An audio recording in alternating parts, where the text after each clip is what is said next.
I am now going to introduce João Laia, who is our guest today, who is the Artistic Director of the Contemporary Art Department of the Municipality of Porto. From 2019 to 2024, he was Chief Curator at Kiasma, the National Museum of Contemporary Art in Helsinki. With Valentinas, and now I'm going to no doubt mispronounce this name, Klimašauskas, is that close? He curated the Lithuanian National Pavilion at the 60th Venice Biennale in 2024 and the 14th Baltic Triennial at the CAC in Vilnius. That was in 2021. Among other shows, Laia curated the 12th Göteborg Biennial in 2023 and co-curated the 18th and 19th editions of Video Brazil in Sao Paulo from 2015 to 2017. So with that, and by the way, this is the short summary. I have a longer bio which lists so many shows. João has done so many interesting things. So I'm excited to start off the new year with you, and welcome, and the floor is yours. Thank you, Stephen. Thank you for the invitation. Thank you also to Reed McBride for the assistance. And thank you all for taking time and coming to listen to me. I hope it's a productive morning for all of us. So this presentation will focus on my work as a curator. I decided to select a number of shows. I hope there are not too many, it's around 8, but I'll not go in detail through each one of them. I'm more trying to create some sort of cohesive and coherent narrative that sort of illustrates how my interests developed in time and how they explored them via exhibition making. So I'm going to talk about shows that I mostly curated on my own, not that I don't curate collaboratively and that I don't enjoy doing that. I do actually quite a lot, but it's easier within this aim of creating some sort of cohesion in this more or less 10-year period of work. The presentation has a sort of intro, which is a little bit more theoretic, so I won't use so many images at that point, and I won't even reference exhibitions, just in a way to contextualize me as an agent and my work. And then I'll go through the shows themselves. Stephen asked me to start with sort of sharing how I became a curator, which is actually a good question in my, I guess in all cases, but in my case, definitely, because I have a background, like my studies are in first social sciences, then film theory, and then contemporary curating. So I never did art history as a minor or major. I had a few courses, but very few, to be honest. And it was a very organic process. So when I finished my my BA in social sciences, focusing on communication, I wanted to work mostly as a music programmer. But I started working actually as a journalist and a press attaché for a record label. And then from that point, I was invited to work in an artist-run cultural center in Lisbon, where I still had the press under my helm, but also had to do production for contemporary art and for cinema. So I did that for a year, and then I moved to Madrid to work in a film festival, and I was there for 2 years working as a programmer or a curator, I guess more of a programmer in the film festival. And then I decided to stop and to study film because I thought I had kind of found the field I wanted to specialize in. So I moved to London to do a film theory, which when I applied was actually called Cinema Cultures. So it was a kind of a filmology course. So it's the same as sociology, but instead of analyzing society, you look at films and how society represents itself. And during that year, I became more familiar with experimental film and a bit later with artist film. So when I finished the MA, I started interning at Lux, which is the artist moving image agency in London, formerly known as the London Film Co-op from the 60s. And there I had the privilege and the luck to coincide with a generation of artists working with moving image, namely at Atkins or Laure Prouveau or James Richards. There are really quite a few of them. And also with a curator named Ian White, who was running most of the educational programs at Lux. And there I really found what I wanted to do, actually, which was working with moving image, but with artist moving image and experimental film. So from that point onwards, I focused on that. And then I developed relationship with a few artists, and they started complaining that I was silencing their practice because I was only working with their moving image work. And they were also doing maybe performance or maybe sculpture or maybe painting or maybe sounds. But I didn't feel comfortable with including that in my projects because I had never studied it. It was not really my field of expertise.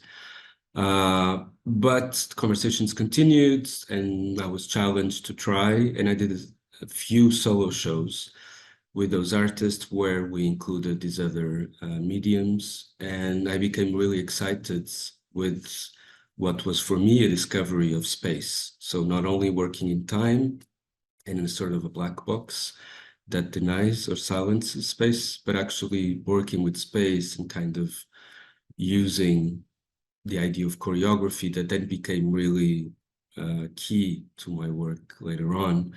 Choreography in the sense how your position works in space and how that sort of designs or suggests some kind of motion or movement in space and a creation of a discourse or narrative via that movement. So at that point, I was like, okay, maybe I still want to work as a curator, but I also want to explore the spatial elements. So then I studied again a postgraduate course in Stockholm called Curator Lab.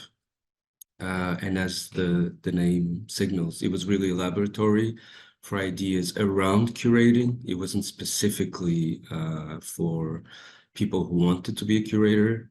We were 9, and we had artists, we had researchers, and we also had curators, some more experienced than others.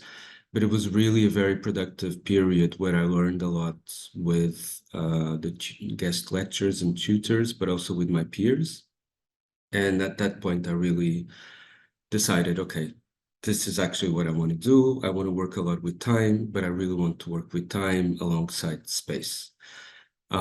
So as you can probably tell by now, it was a very organic, not to say random process, but I'm quite happy with where it brought me.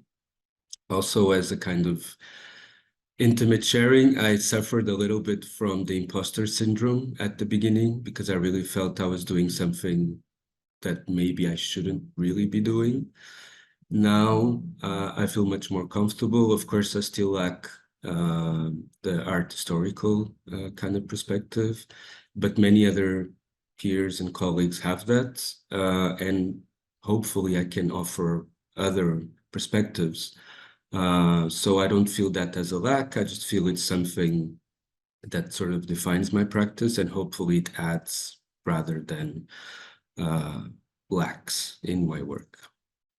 So this as an attempt to answer the question, Stephen, on how I become a curator.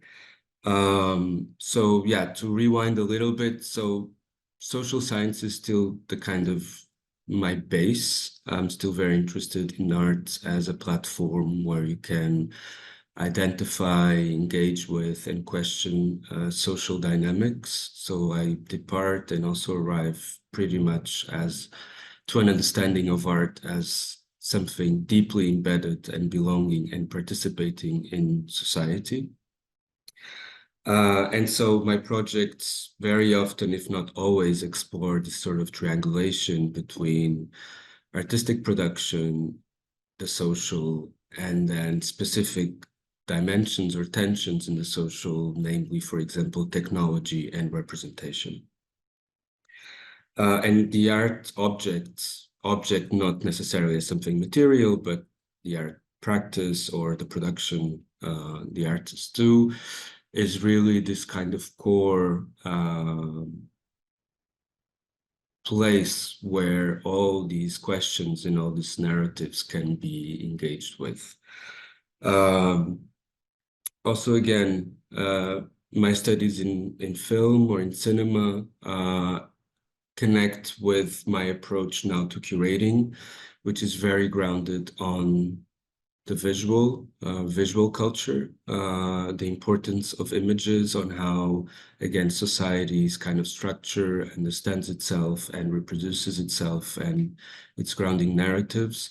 So despite my interests, and you'll see this will become maybe clearer when we look at the shows, but despite my interest in ideas connected with embodiment, with body, with choreography, so the body as this very key agent, let's say, the idea of the visual, of images, is also really key in this kind of connection with society. And then very key also is to think about an exhibition not as a text, not as a book, so not something necessarily to be read in a kind of modernist way, but something to be experienced. And again, my interest in the body comes along, and it will become also clearer with the examples of the exhibitions, this idea of the body as a sort of holistic entity where we interact and understand and relate to art objects and to society and to narratives, not only through cognitive processes, but also via emotions or other senses besides the eye. That's really key, and it will become much clearer. So the spatial configuration, which was this kind of late personal discovery, became really key. And also the idea of immersion, which will also become very clear once we look into the shows. They are really important. And also the idea of the performative. And the performative as a sort of expanded take on, of course, performance, this idea of an exhibition that can be something that changes, and so it becomes very much alive, but also the performative as an instance that brings people together in the same place at the same time. And going back to this tension or friction I mentioned between society and representation and technology, we live in a very fragmented environment where we connect in highly mediated ways using a number of tools. And so one potential that I'm quite still excited in exploring with art and with exhibitions is this ability to create this sort of ephemeral community, so bringing people together at the same time in the same place. And just that for me has a performative element. So you don't need to have an actual performance to take place, but this kind of combination of people has a performative potential, which, yeah, I like to use and to kind of produce or stage. Then, yeah, also talking about the abstract idea of an exhibition. So this kind of juxtaposition between material layers, so the actual objects or gestures which are there, but then the symbolical structures and narratives that orbit around them, and that the practices and objects can activate or question. So this sort of juxtaposition is really important in the way I think and go along creating exhibitions. And then also this, my understanding, or our understanding, I would argue maybe, of the white cube is really key. So the white cube, with all its history that has been thoroughly critiqued, for me, it's still a very generative framing, including all the critique, but still looking at it as a space of potential and looking at its supposed obviously not, but suppose neutrality more rather than being actually neutral in an approximation with a stage. So this idea that you can create and recreate constantly, almost to an infinite extent, situations or environments. And that for me is very exciting still about exhibitions and exhibition making. And so in a way, there's a possibility of looking at the white cube from a queer perspective, so something which is not defined and it will probably never be. And that for me is really exciting. And yeah, it allows a huge potential of proposals to be enacted and to be materialized. So I'll start sharing because maybe you're tired of looking at my face. Just to have an image, I'll talk about it not immediately now, but I'm wrapping up this more abstract intro. So my shows, again, coming from my social sciences background, they are very grounded in the now. But the now, not necessarily as the trendy or the zeitgeisty, but the now as, again, social tensions that for me mark the present or are very urgent to address today. And also the now as possibly looking at the past and trying to uncover questions, narratives, you name it, past dynamics that might have been forgotten or silenced, but still have a lot to say about the now. So going a little bit against this ahistorical presentness and using the past, not so much to talk about the past, but to kind of get closer to the present, if this makes sense. Okay, so talking about this show, it's one of my first shows. It's my first institutional show. It was at the Contemporary Art Museum in Lisbon. It was called Hybridize or Disappear, which was an appropriation of a work by an Austrian artist called Oliver Larek. And Oliver had already appropriated from a poem, so it's kind of play on appropriation. And this show came out of that period I described earlier when I was in London studying. And this sort of, I identified a pattern in artists that were addressing ongoing processes of digitization and the kind of very strong impact of the internet. But rather than working towards digital, they were in a way materializing images and either keeping images as images, but emphasizing their materiality, or actually turning images into sculptures or kind of material entities. I was, of course, commenting on a trend of the time of the post-digital, but I wasn't so interested in kind of working with that context. I was again trying to kind of complexify it a little bit more and to understand why artists were doing this kind of what could be understood as a retrograde movement, and also in including artists who were not really put in the same basket as, for example, Oliver. So for artists like Shanna Moulton or Laure Pouveau, which were definitely not put into the post-digital, but for me had things in common, which would complexify a little bit the discourse around the post-digital.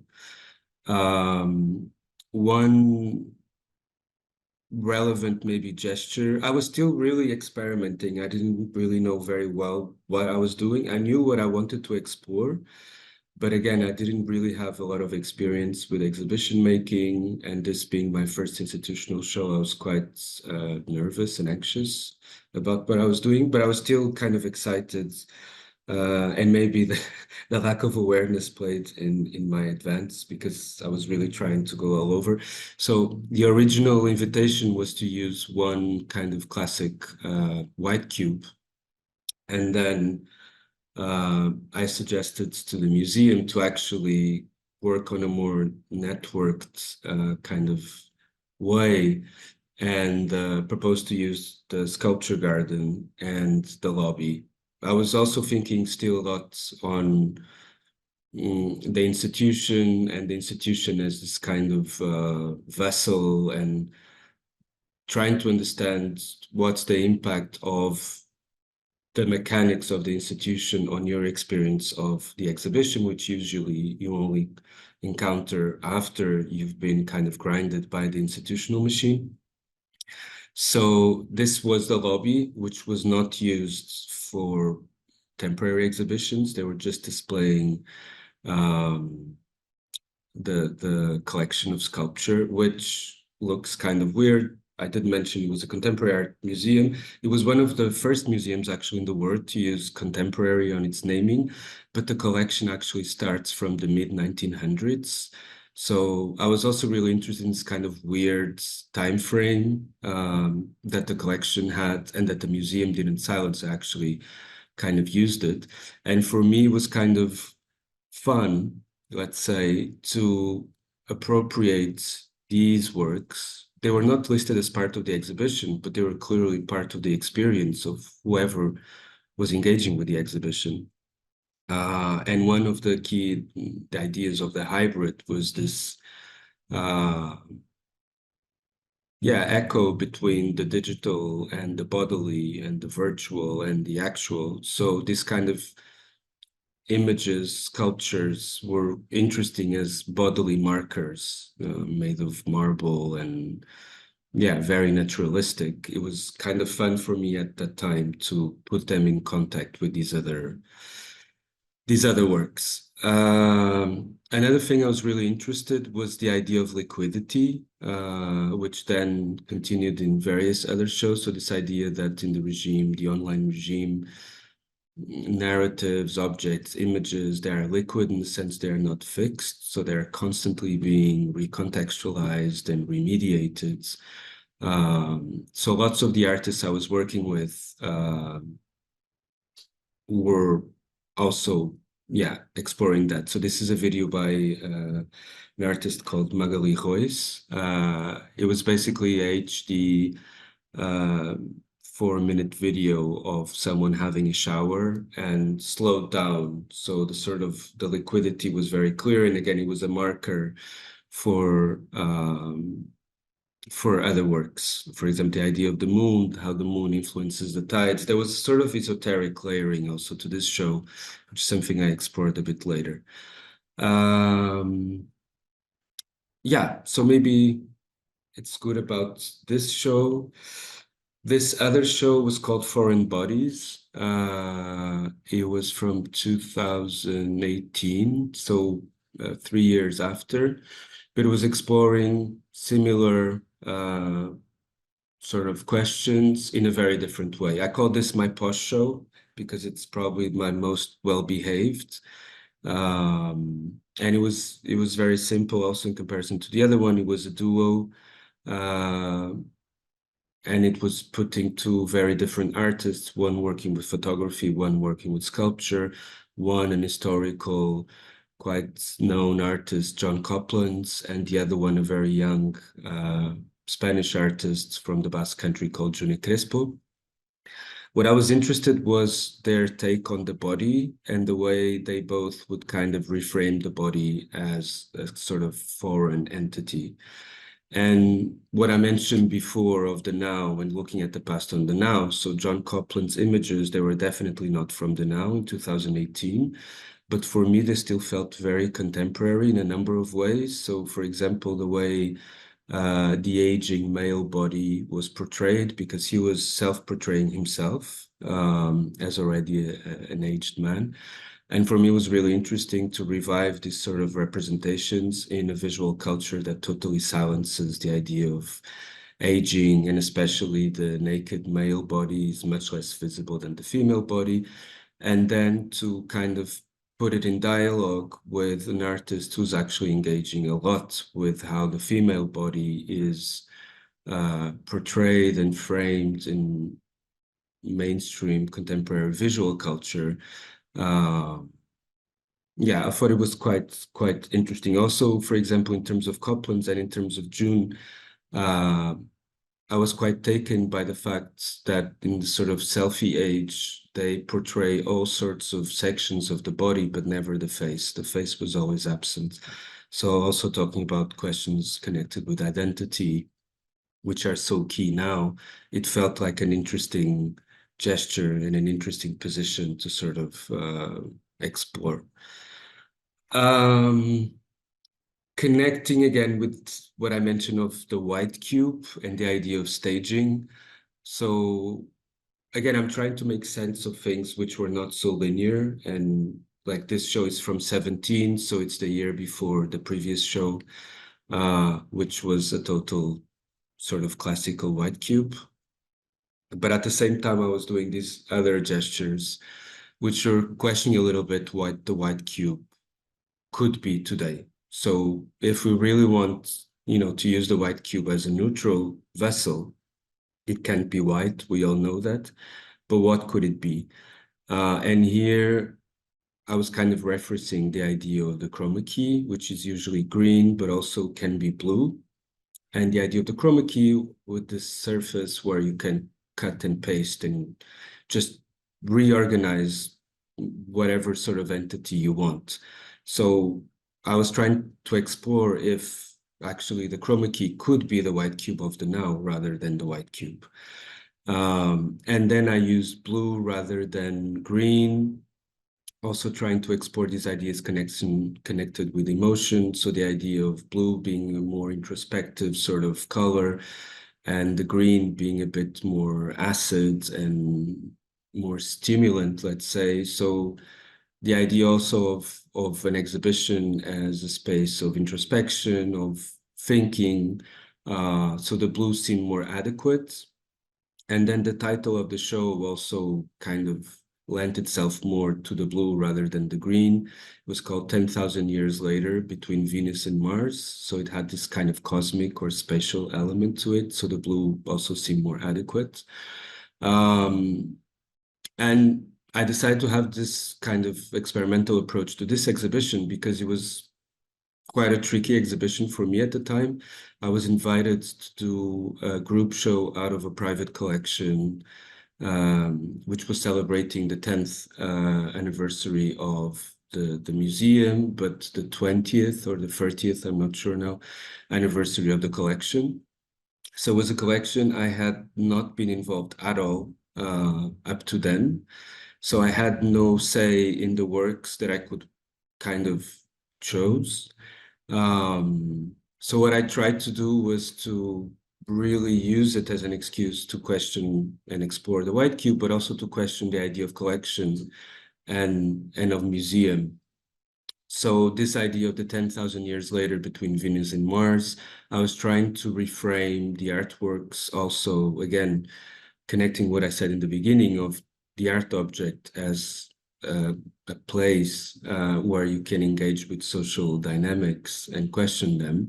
So reframe them not as artworks, but as human artifacts that were being seen from a vantage point of the future towards the past, even though it was the past when you would encounter them. So in a way to kind of detract all the context and all the artist's intention and to just present the objects as they were and to create some sort of narrative that was very playful and very open to whoever would encounter them to speculate on. And of course, he was also hinting at the sort of ecological crisis we're inhabiting now.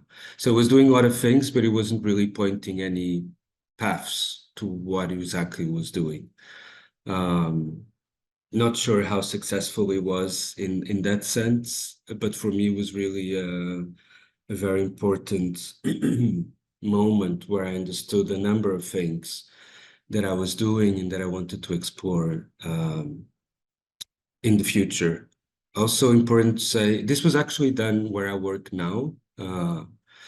So it was my first experience here in Porto in the gallery that now I end up running. But something also very important, and it was due to the configuration of the space, the show didn't really have a back or a front. So this is supposedly the back. When you turn around, you have this show. and this was the front. So I was very keen here also in exploring this linearity, again, talking about choreography.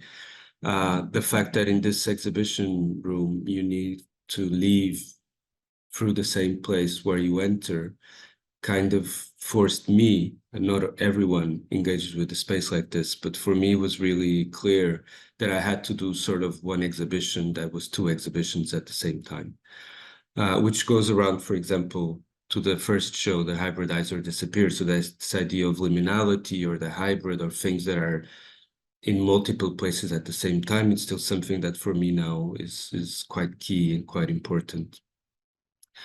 So the next kind of maybe exaggerated experience with a white cube was this other show called Drowning in a Sea of Data, which I did almost 2 years after the 10,000 years later between Venus and Mars.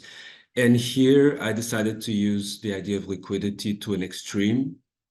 So instead of using blue or green or some other color, I decided to use the whole range of colors. So this idea really to create a liquid white cube that was not fixed. It was constantly changing, constantly in flux. So it couldn't really frame the works in any way.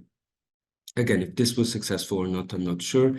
This video kind of illustrates what was going on. So it was very fast. In 30 seconds, you would go through the whole rainbow of colors, and then it would go back in a permanent loop. Also, when I was working around the ideas of the white cube, the idea of querying the white cube and querying as a curatorial position started to also become very interesting and very relevant for me. So connected with this idea of liquidity and of change. And also questioning, of course, normative positions, both in social standpoints, but also in terms of art understanding, art engagement, art production, exhibition making. Just looking for another video so you have another perspective of the change of colors.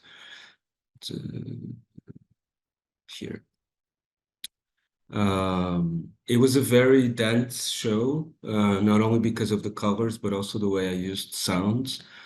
You would enter a room and you'd hear a sound that you couldn't fully recognize or couldn't recognize at all the source, which made it quite confusing. The whole show was about anxiety. So drowning in a sea of data, this kind of overdose or overabundance of information, of perspectives, this idea of the collapse of these grand narratives that had grounded especially Western societies, which was a very positive and productive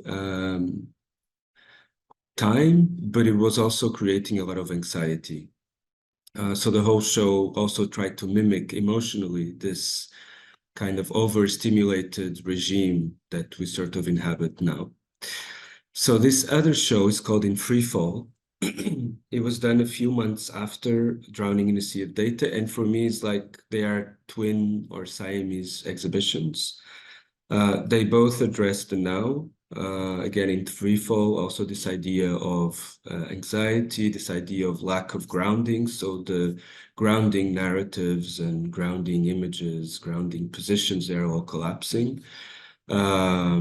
But differently to Drowning in a Sea of Data, which was all very contemporary. So the works that had all been made in the last 2-3 years. This one departs from 71 up to 2019. And basically here, the narrative I was kind of exploring was when the dollar stopped being able to be exchanged by gold. And so finance was born. So finance as this kind of first speculative gesture, which then sort of leaked and impacted also the idea of the digital. So the digital as a sort of outcome of this first speculative financial gesture. And also as sort of a source of this lack of grounding and of this idea of falling.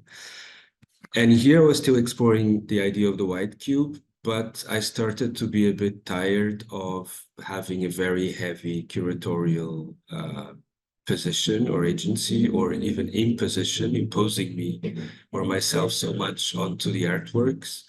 And I decided to kind of experiment what would happen if the artworks would do it themselves. So this work is the earliest work. It's called Labyrinth from 1971. And the gesture was very similar to John Copland's. So the artist, Àngels Ribé, she's an artist still producing, still alive, from Catalonia, from Barcelona. At the moment when she realized the piece, she was very interested in this now classic dynamics of the 60s. So the idea of the immersive artwork, the penetrable artwork, using new materials for the time, like plastic. But I was interested in something else. So I was interested in how now this kind of plastic entity was a sort of a fossil of the oil-based society or oil-based economy. More than the idea of the penetrable artwork, I was interested how this artwork, via ideas of transparency, echoed the regime of surveillance and control online, and the idea also of the imposed performativity, where you are constantly being looked and also looking at. So it activated a number of dynamics that were still very current now, and yet still echo the very past sort of moment. And the color sort of leaked into the rest of the exhibition. This photo is maybe not the best, but it basically, the whole exhibition became or gained this kind of yellow hue out of this work. So I didn't really need to do much. The work was doing it itself. So talking still about ideas connected with liquidity, the idea of falling, and yeah, it will also become clear when I talk about the Gothenburg exhibition, but I'm not a pessimist or a nostalgic. So when I talk about these ideas of anxiety or falling, I feel they are exciting. It's an exciting moment we're living. Sometimes might be a little bit daunting, but mostly it's exciting. It means there's new formations that maybe we can't still fully identify, but they are emerging. And prior regimes and prior kind of structures and hierarchies are collapsing, which I think is something very much needed. So just in case I was starting to sound a bit apocalyptic, just to clarify that. This was a solo by Laure Pouveau, who's an artist I mentioned early in the kind of introduction that was really influential for me. We ended up working quite a lot together. And she's really key. I think she's not so known or so visible in the US, but in Europe, she's really a key agent. She represented France in Venice in 2022. Not in this previous, not in the 60th, but the 59th. Because of the pandemic, there was a change. So I'm not sure if it was 2021 or 2022. But anyways, she won the Turner Prize in the UK. She's, for me, really one of the key artists overall, and definitely working with moving image. And she's really interested in this idea of immersion, of how emotions impact the way you engage with the other and engage with the self. And this work is really illustrative in a littler way of this idea of the liquid and how things are constantly in flow. It's a still image, so, but when the video is kind of proceeding, the whole space really feels it's changing and reflecting and bouncing off. It's very magical also, which is something I really enjoy when the work is strong, but also the experience of the work becomes something kind of magical in the sense that I can't fully define what's happening. I think the idea of mystery and the unknown is very important, not as a source of fear, but as a source of like empathy. And so artists who manage to kind of materialize or establish sort of a context of unknown is really exciting for me. But okay, moving forward and sort of wrapping up, I think I have 15 minutes, more or less. Yeah. So this is the Gothenburg Biennial. It was called Forms of the Surrounding Futures. And it was basically a reaction, what I mentioned now of not being apocalyptic, of, you know, pointing out very urgent tensions such as the climate crisis or the sort of abrupt changes we're experiencing, not as something negative as such, but as a moment of transition that has a huge potential for the future. So this show was in a way me trying to convince myself of that, and also trying to open up a platform to discuss this with other people. And as a reaction of this sort of nihilism or paralysis that these abrupt changes were sort of causing in, yeah, what I was kind of identifying around me, but also people close to me in our conversations. Very often we're arriving to this dead end, quite negative. And I find it quite urgent to fight against that, because if falling into that is a pit that would only reproduce dynamics which will actually enact that, if it makes sense. So the show was really trying to embrace, again, ideas connected with the unknown. It wasn't really talking about a speculative future, so it wasn't a sci-fi exercise. It was more trying to strengthen and give visibility to positions that today are already enacting other ways of imagining and being in the present that would trigger different possibilities for the future. So it was, again, very immersive. I'll show you a few more images. It was highly immersive, I must say. So this work, for example, it's called Yaba. It's by a Spanish artist called Maria Jerez, and she comes from stage. This was one of the first times she was shown in a visual arts context, and definitely in an exhibition. And it was an unknown body that was kind of formed there. It was alive. It was inflating, deflating. Every now and then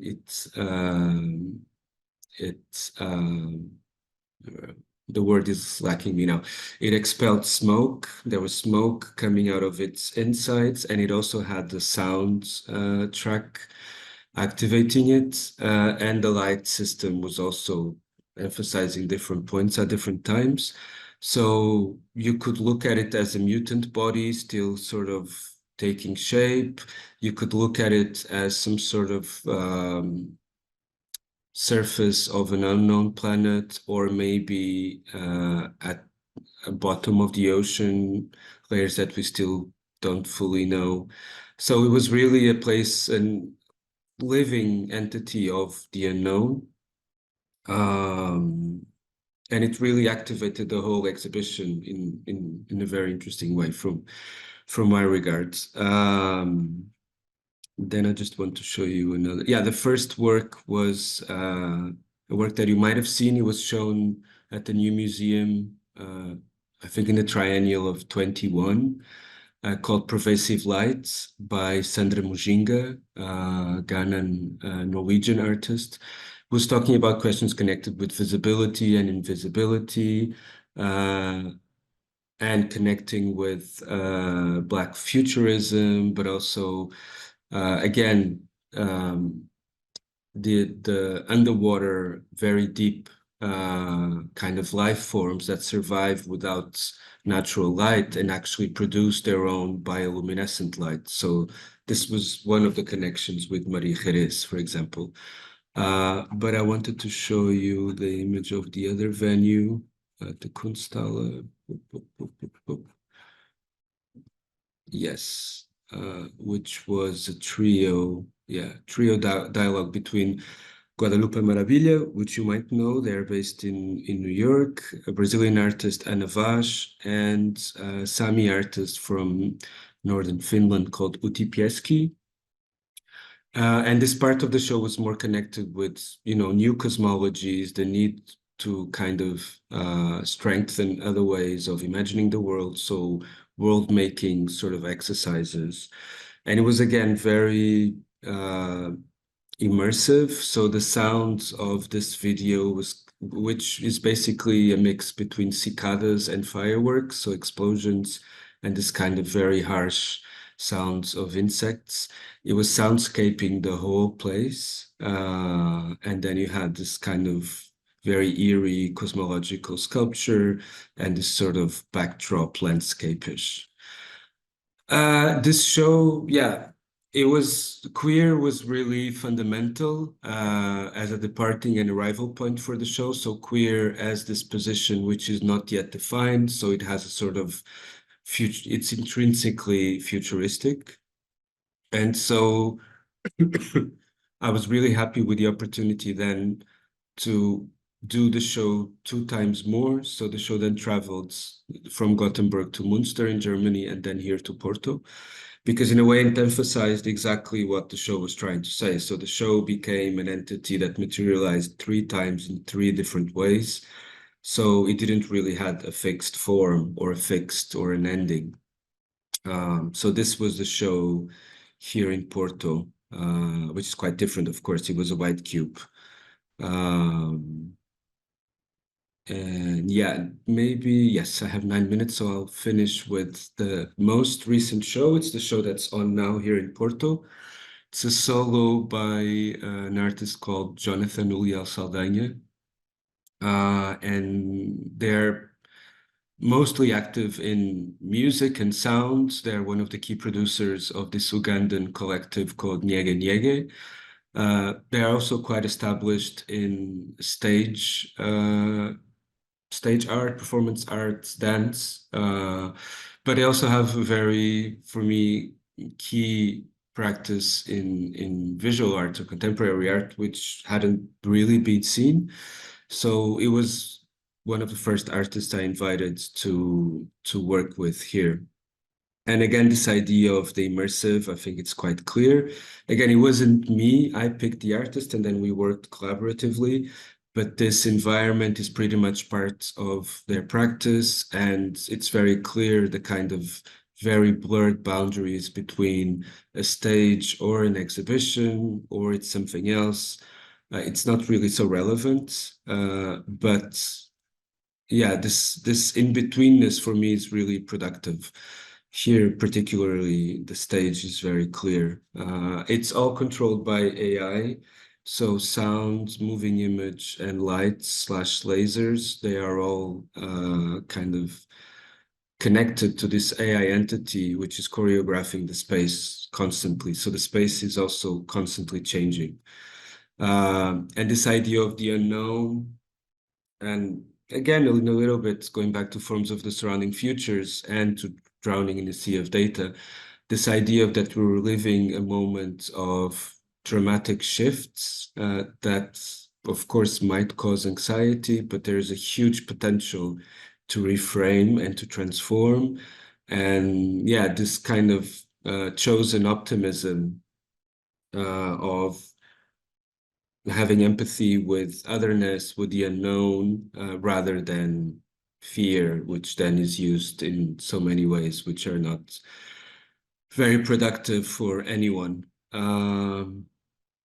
And maybe I don't know if I'm a bit early, but I think I might finish here and then we start talking. Great. Thank you for that. So as I put into chat, this is a time for people to type in a question or a comment. And so far there's one from Rafael Moretti, who says or asks, Portugal has been changing fast in recent years in many ways, and being back in the country, you probably found a very different artistic scene from the past. How do you evaluate slash what are the challenges in the local art scene now, and what contributions can a curator bring to current discussions? I actually know Rafael. Hi, Rafael. Nice to meet you. We worked together in São Paulo, in Video Brazil. Trying to answer the question. So yeah, I've been away for 18 years, but I actually worked here quite a lot. I mean, I did mention a few shows I done here. So I never really felt detached from the scene here. I was kind of capable to follow it closer or less closer, but still to follow it. So I wasn't really surprised with what I found. I'm not sure if it changed that much in the past 18 years. I don't know if that's a good thing or a bad thing.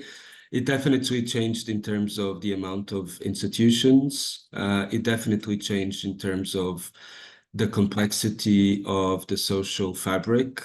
There's been a huge increase of people migrating from elsewhere, which complexified Portuguese society, and it brought a number of questions that were less visible or less discussed to the fore. So that was a big change, which was quite interesting. In terms of the art world, I'm not sure if the art scene is already reflecting that, maybe a bit, but not to the full extent it should, I would argue. I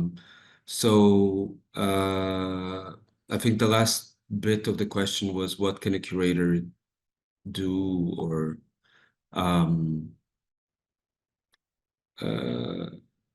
how can he contribute to a change, or was it something like this? Yeah. How do you evaluate what are the challenges in the local art scene now, and what contributions can a curator bring to current discussions? Thank you. So yeah, I think the contributions are to fully reflect, embrace the very changed social scape, artscape that Portugal is now. And I forgot already the first part, but the challenges, I mean, I think both parts of the question, they are answered at the same time. I think the challenge is to be is to represent, to make, or to make the art world it's not possible for the art world to be autonomous, but some agents still behave as if it is. And I think the challenge is to disrupt that, is to emphasize how it's not, and to really embed art discourses, art questions within the society they necessarily belong and are engaged with, even when they try not to. That is a form of engagement. Yeah, so that would be my answer, I hope. Well, in a way, that's related to Romy Cohen's question, which is your installations are quite beautiful. Do you have a perspective on beauty and how it plays into your work? So, if we're thinking in that way about something that's more aesthetic per se, how does the aesthetic fit into this notion of societal politics, being and embedding the aesthetic into politics? Of course, Joseph Beuys, for example, spoke specifically to saying that politics are aesthetic and aesthetics are political. But what do you think? Yeah, I would agree. I mean, I guess thank you for saying they are beautiful, but for other people, they might not be beautiful. Beauty is arguably very subjective. But yes, I do try to have aesthetically pleasing solutions, and it's part, yes, of a political gesture which tries to seduce non-specialized audiences into the art world. So I grew up in Portugal, going back a little bit to Rafael's question, in a Portuguese art scene, which was still very dominated by very cryptic, not generous sort of positions and gestures, very self-referential, so very much produced by the art world for the art world, and I felt quite excluded, and it triggered a number of, maybe that's why also I had a sort of imposter syndrome in the beginning, and something when I decided I wanted to work in this field, that was always something I did not want to propose or invite or to provoke in anyone. So the idea of beauty or aesthetically pleasing is, in a way, a strategy to be more generous and to seduce and to include, and then to bring all the difficult questions and all the difficult topics that we also have to address, but coming out of, rather than a confrontation, a sort of approaching gesture, or a more kind of friendly invitation, let's say. It is a very, also the idea of immersion also comes from that, not only to echo the current condition as this sort of very immersive, totally surrounding situation, but also as, again, a strategy of inclusion and of seduction, and then to bring up questions that might be a bit harder or that people might not be expecting. I mean, I wonder if that also segues into what is now the last comment question from Yanis Slabena, who says that this has been an amazing talk, and then asks, as a curator, what is the most important thing to have in mind when you're curating an art exhibition? So that feels like it ties into this notion that you want to seduce an audience, which is to say you want to be generous and bring in a larger audience. You do that through the aesthetic gesture, but it is toward kinds of social urgencies. Yeah, I mean, if this is my, of course, perspective, but if you want to have some sort of valid contribution to society, you need to be able to engage, therefore communicate.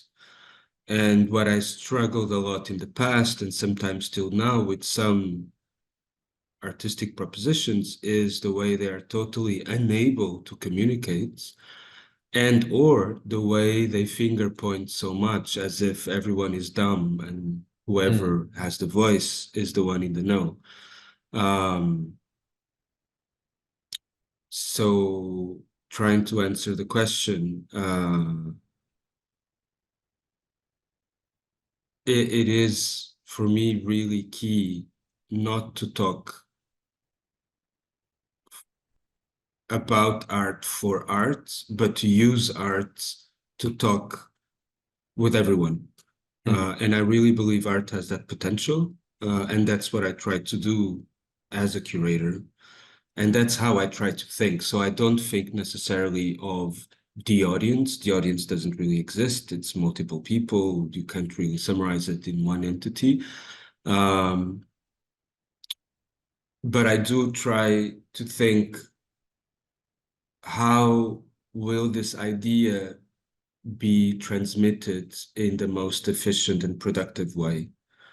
Which also entails with what I mentioned before of trying to choreograph or materialize exhibitions which are not purely cognitive. So the emotions, the senses, they're all part of the way, and they impact the way we communicate, we interact, we imagine. So that's how I think about exhibitions, and that's why I do exhibitions the way I do.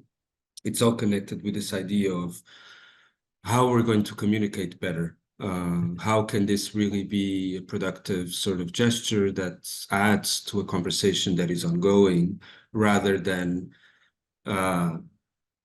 is very exclusive and closes the conversation in a very specific field. This not to say that those gestures are not valid. I think you also need moments and settings where you have very specialized conversations, even in exhibitions. But that's A, not the ones I'm more interested in, B, not the ones I think I'm better at, and C, yeah, they're not so relevant from my social sciences kind of standpoint. But they might be very relevant within a curatorial or art historian sort of conversation. But I don't position myself in that specific context. I might read from that context and then try to take it to a much wider context. And this is most likely because I don't come from that context from the beginning. Great.